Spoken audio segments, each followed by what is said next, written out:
जब भी व्रत रहें उपवास में इस तरह से नाश्ता बनाएं तो भूख भी नहीं लगता। यह खाने में भी टेस्टी होता है और बहुत हेल्दी होता है, बनाने में भी आसानी है।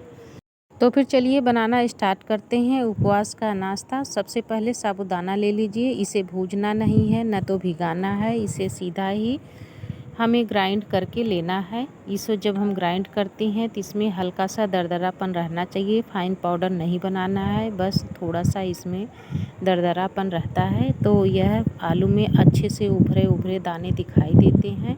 जब हम इसे पाउडर बना देते हैं तो इसमें दाने नहीं दिखाई देंगे। हमें इसी तरह से कोटिंग करना है।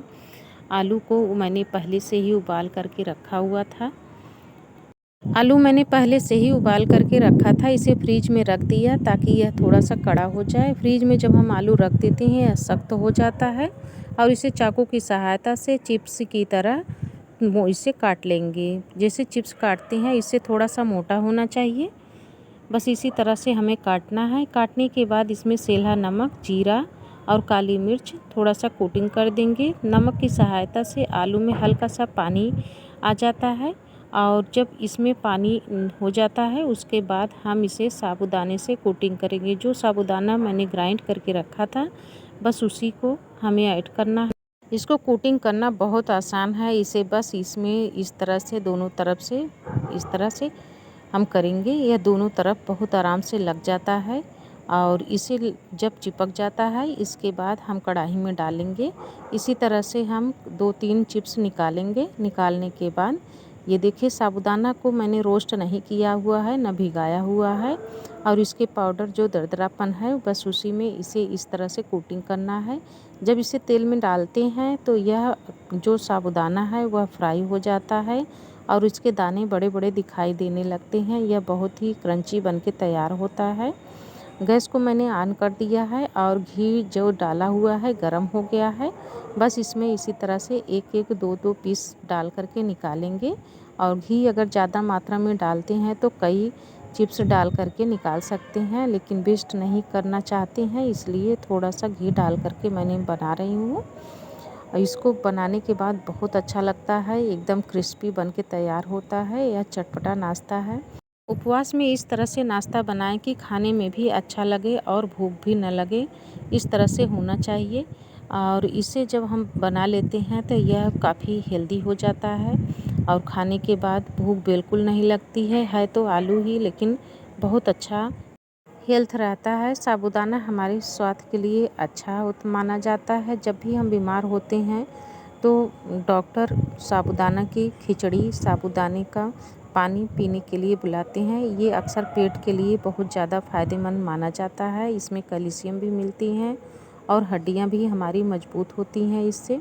यह साबूदाना वैसे भी खाना चाहिए, व्रत में ही नहीं, अक्सर महीने में 1-2 बार ज़रूर साबूदाना खाना चाहिए।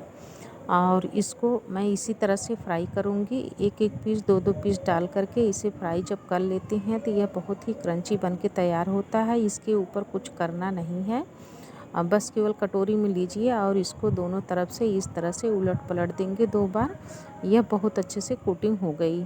अब इसे डाल देंगे। जो थोड़ा बहुत लगा नहीं रहता है आलू में वह बिखर जाता है, लेकिन पौनी की सहायता से उसे निकाल लेते हैं। यह जलता नहीं है, बहुत अच्छा मखाने की तरह क्रंची बन के तैयार होता है। आलू में जब लगा हुआ है तो यह फूल जाता है तो और बड़ा बड़ा दिखाई देता है, देखने में भी अच्छा लगता है और खाने में भी अच्छा लगता है। इसे मैं नज़दीक से दिखा रही हूँ, देखिए कितना बढ़िया यह लग रहा है और बहुत ही क्रंची बन के तैयार हुआ है। इसमें जब हम ज़्यादा डाल देते हैं तो भी यह बिखरने का चांस नहीं रहता क्योंकि यह अच्छे से कोटिंग हो गई है। और इसे जब तेल में फ्राई करते हैं तो यह इसी आलू में अच्छे से चिपक जाता है और फूल करके बिखर जाता है। जो एक्स्ट्रा लगा हुआ था वही कढ़ाई में अलग दिखाई दे रहा है। बाकी अच्छे से ये इसमें कोटिंग हो गई है और इसे फ्राई करने में मुश्किल से 1 मिनट लगता है। यह बहुत अच्छा बन के तैयार हो जाता है। इसे एक बार बनाएं ज़रूर। व्रत में अगर नहीं खा रहे हैं तो आप ऐसे ही इसे बना करके खा सकते हैं। जब भी चटपटा खाने का मन कहे इसे बना करके चाय के साथ एंजॉय कर सकते हैं।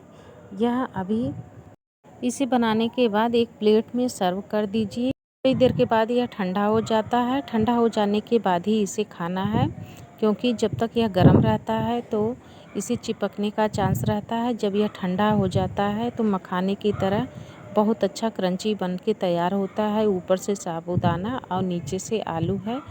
आलू हल्का सा चटपटा करने के लिए जो चिप्स बना के रखे हैं, इसके ऊपर थोड़ा सा काली मिर्च और नींबू का रस निचोड़ करके डाल दीजिए तो यह काफ़ी चटपटा बन जाता है। खट्टा मीठा तीखा हो जाता है। आलू हल्का सा मीठा रहता है और जो मिर्च डाले हैं उससे तीखा हो जाता है। नींबू डालते हैं तो खट्टा हो जाता है, यानी खट्टा मीठा तीखा यह चिप्स बन के तैयार हो जाता है। इसे बनाने में भी आसानी है और खाने में तो पूछिए मत, 1 मिनट में यह चट हो जाता है। बच्चे तो इसे बहुत चाव से खाते हैं और अक्सर यह व्रत में बनाया जाता है। कभी कभी खाने का मन करता है तो मैं तो महीने में 1 बार इसे बनाती ज़रूर हूँ। वीडियो अच्छी लगी हो तो लाइक और सब्सक्राइब कर दीजिए। हमारे चैनल पे जुड़ने के लिए आपका बहुत बहुत धन्यवाद। आप कहाँ से वीडियो देख रहे हैं कमेंट करके ज़रूर बताइएगा। नेक्स्ट वीडियो मैं 11 बजे डालूँगी। तब तक के लिए धन्यवाद।